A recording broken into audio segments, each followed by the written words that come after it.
brilliant. So with that, what we're going to do is I'm going to welcome Shiv to our virtual stage that we have here. So Shiv, if you would like to, he's already here. If you'd like to find that mute button, I'm going to encourage everybody to give you a round of applause for the fabulous Shiv. And Shiv, if you would like to introduce yourself, tell us who you are, what your background is, and then I have one or two cheeky questions to ask you in a little fireside chat. Shiv, over to yourself. Brilliant. Thank you, Sarah. Good morning, everyone. My name is Shiv Unka. I'm a senior consultant at Intandem. We are a boutique strategy and innovation consultancy based in London. A lot of my experiences have spanned across multiple industry sectors, including defence, government, national security, and more recently, e-mobility and aviation, and also aerospace.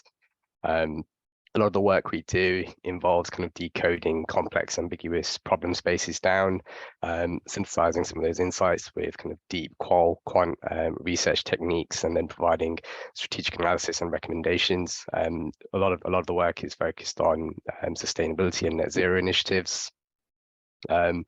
Previous projects in the past have included looking at the EV and lithium-ion supply chains and really doing a deep dive into kind of where the materials are coming from, understanding process and manufacturing improvements and how those could be made. And then the most recent projects involve looking at climate change and the links to ASM and migration of people in some of these countries, and the main focus has been on Africa and LATAM. And we've also been looking at the kind of influence of serious and organized crime, particularly within these supply chains. So super interesting topic, and yeah, really excited to dive into it further. Fantastic, Shiv. I'm very jealous of what you get to do every day. I think that sounds absolutely fantastic.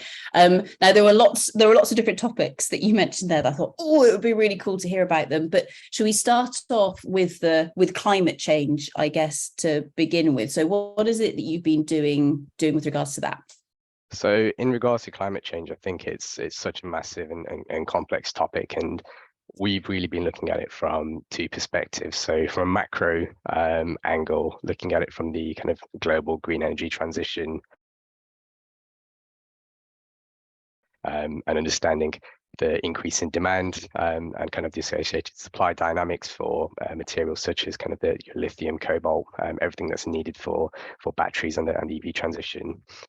We're also looking at it from a micro lens. So this is now looking at kind of the localized regional impacts to the biophysical impacts of the climate. So this could be kind of extreme weather events, prolonged drought, unpredictable rainfall.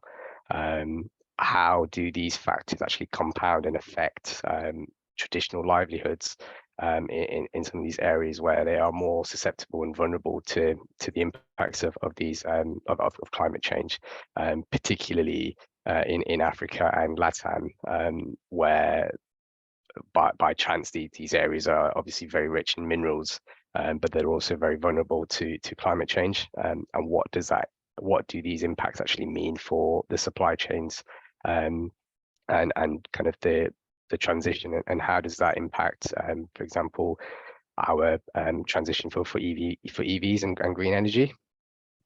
And so what are you finding with regards to that in terms of, I guess, that vulnerability? Is that exacerbating some of the, I guess, the uncertainty with regards to the supply chain itself, or what are you finding? For sure. So over the course of the last couple of months, we've been doing lots of interviews with SMEs, speaking to NGOs, think tanks, charities, migration experts, mining organizations on the ground, really trying to build up a picture of what is actually happening from a climate perspective on the ground, how are local communities being affected. And what we've seen, particularly in North and West Africa, is the changes in weather over the period of the last 5, 10, 15 years. It's affecting traditional livelihoods of agriculture, farming, pastoralism.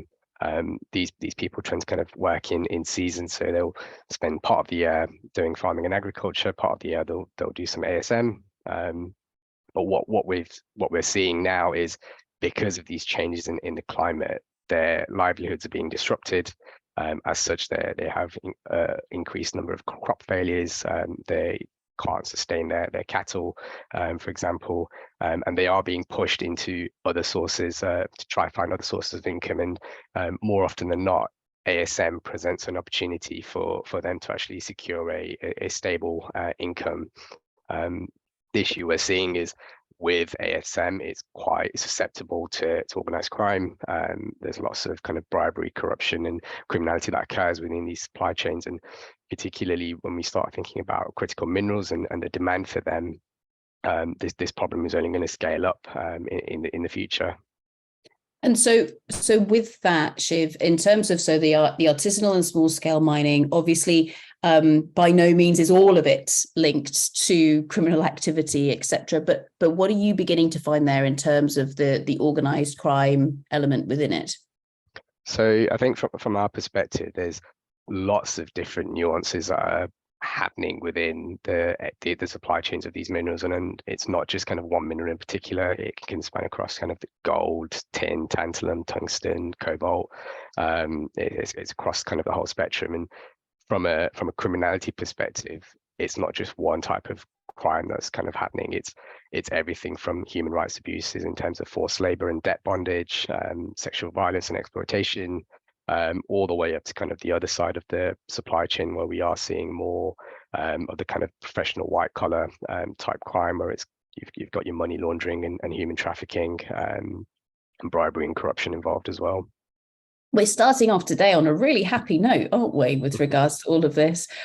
So Shiv, is this something which, I mean, I know that when we had our first conversation with regards to that, so there's the areas that I guess everyone's talking about, such as the cobalt, the tin, tantalum, tungsten, gold, etc.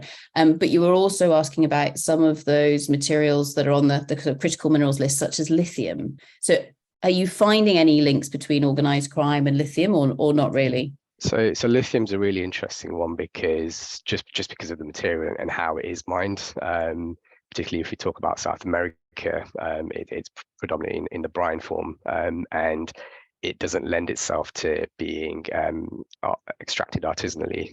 You need kind of very large scale mining operations to really make a profit in that sense.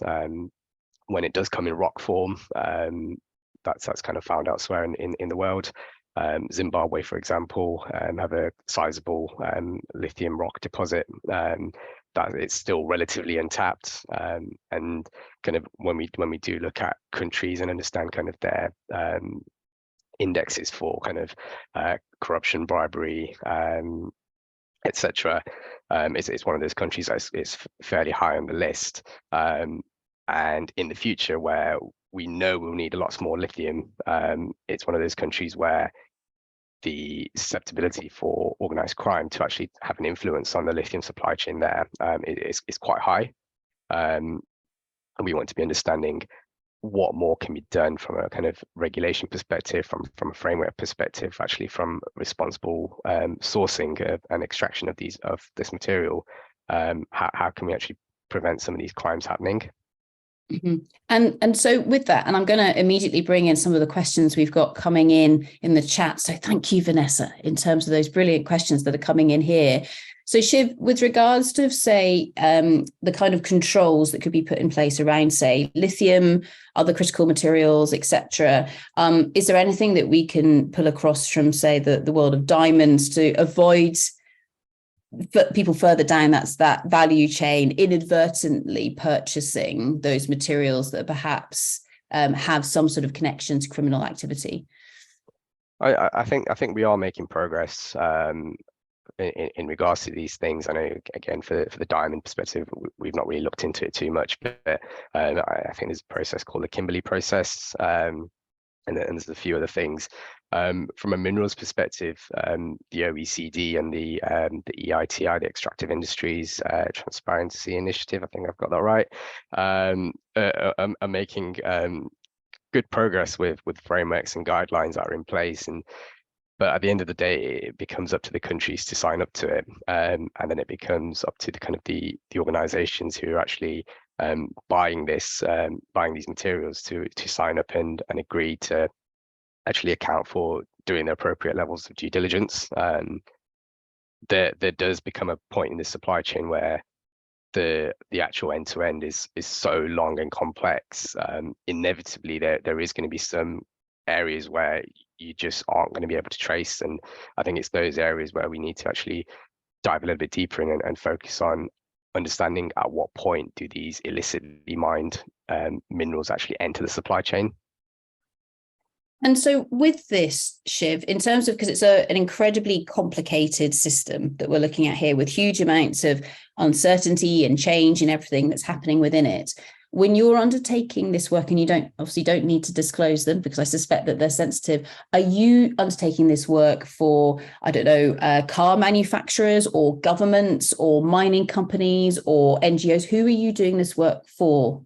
So at the minute, this is kind of work that we're just doing because it's a really very interesting topic. It's relevant to a number of different industries across the board, and it will continue to do so. So kind of being on the front foot and understanding what's happening where, why, what initiatives are being taken in place. I think it's a valuable topic for all industries to be aware of. And so I guess as well, then actually, Vanessa, do you want to come to the stage? So we'll spot if you're happy to do so, because your next question there is fantastic. Do you want to pose that to Shiv? So, Shiv, this may be well outside of your potential remit, but are you aware of anything that's underway to address the root cause? So you described really well that, you know, the fact that people's traditional livelihoods from farming are being disrupted by climate change, and therefore they're having to turn to this difficult, dangerous, dirty work. Is there anything that's being done to address the root cause of that? Essentially, obviously not just protecting from climate change, but creating different means for people to make a living wage, basically. That's a fantastic question. It's unfortunately not one that I can comment on with kind of full confidence. But no, I think that question, if kind of posed as a possible kind of approach to actually how we could combat some of these things, is a great way of actually looking at it. In these areas, particularly in North Africa and the Sahel region, where there is lots of disruption to the traditional livelihoods, these people don't really have many other sources of income, so they are being driven towards ASM and other activities that are associated with those supply chains, because it's relatively simple. You don't need the barriers to entry are really low. You don't need a lot of equipment. It's a steady, stable income that has been happening for many years. It's almost part of the local culture to be doing ASM in some of these areas. So unless there are new opportunities, whether those actually do come from charities, NGOs, or kind of governments themselves, it is a good way to kind of understand what alternative sources of income and kind of just living there are in those areas. Thanks for that, Shiv, and thank you for the question, Vanessa. I'm just going to pull Ludovine into our little discussion as well, because I think it's always nice, isn't it, when we bring other people in? And because Ludovine, you've got some insight to this as well. Do you want to comment? Yeah, sure. Thanks, Shiv, for your insights. I think one of the points that's becoming clear, at least in the African jurisdictions where I have a little bit of experience, is that we're all going to have to learn to live with informality. So informality in the mining sector is only going to increase. It's going to increase because we have learned a lot of tricks, good and bad, in the last gold rush. And at this moment, we're also seeing a lot of emerging production of critical minerals, or little sort of pockets of understanding of local geology that's gearing for smaller scale production. So there's a real thought process around, okay, informality is here to stay. How do we decouple, and I don't want to use that word because it's, but how do we decouple informality from organized crime? And I think one of the interesting things there is the idea of creating alternative commercial routes rather than looking at livelihoods. And there's some good, bad, and ugly in that sector as well. So I don't want to pick on them, but like DRC just announced a big JV with the UAE on gold. The problem is that was never negotiated with civil society. So you've now got a whole bunch of negative reactions to that in DRC. There's other, there's other initiatives going.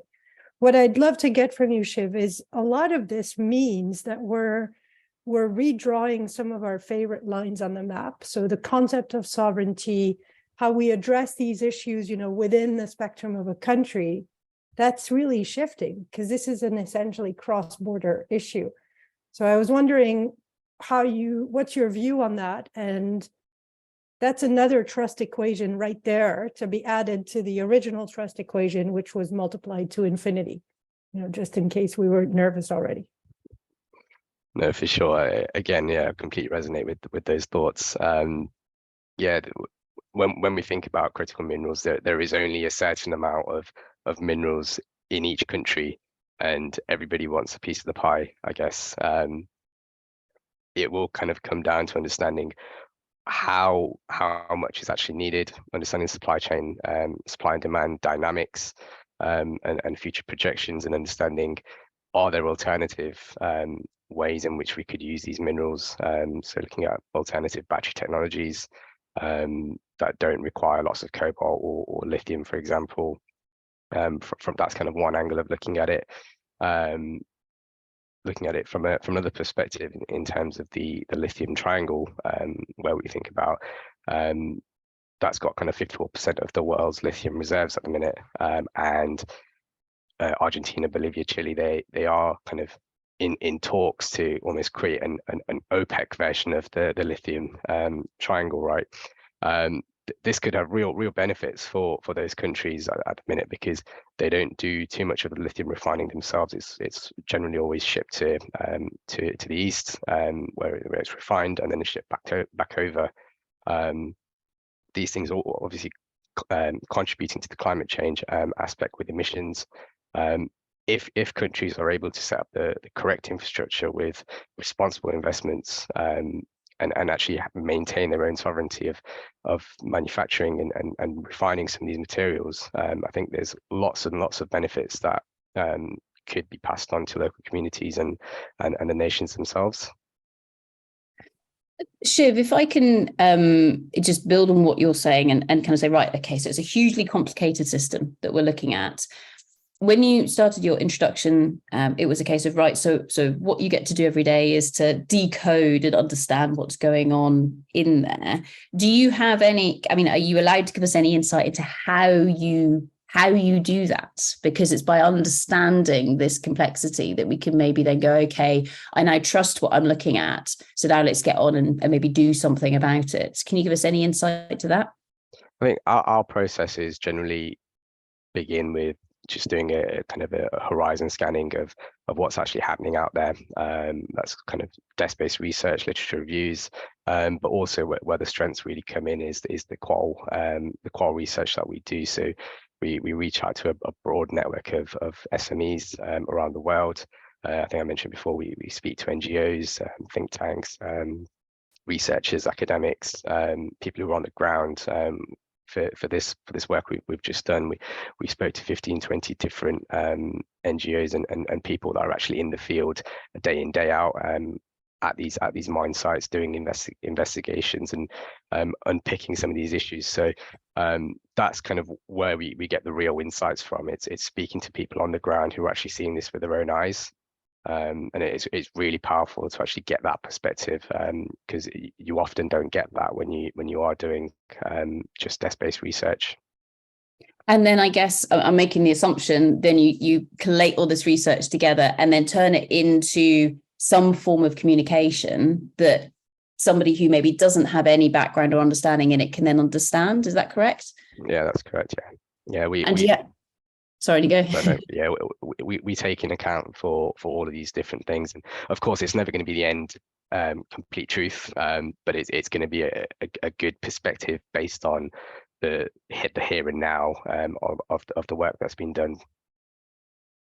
And just final question for you, Shiv. Do you have any hints and tips on how to formulate that communication so that somebody who's maybe actually is very anti what you're trying to tell them then goes, actually, this is really interesting? Any hints on that communication side? I think it's great to be upfront about what assumptions you're making at the start of the piece of work. So outlining what you kind of have assumed to be in scope and out of scope. That way you set yourself a boundary or an envelope of where the focus should be. Because as you said before, this is such a massive and complex topic. You can't just cover everything. You need to bound yourself and look at one or two particular themes and then kind of ground yourself within those, and then assume everything else is out of scope. That way what you are looking at is a kind of a specific element of one area that's kind of refined and to that point.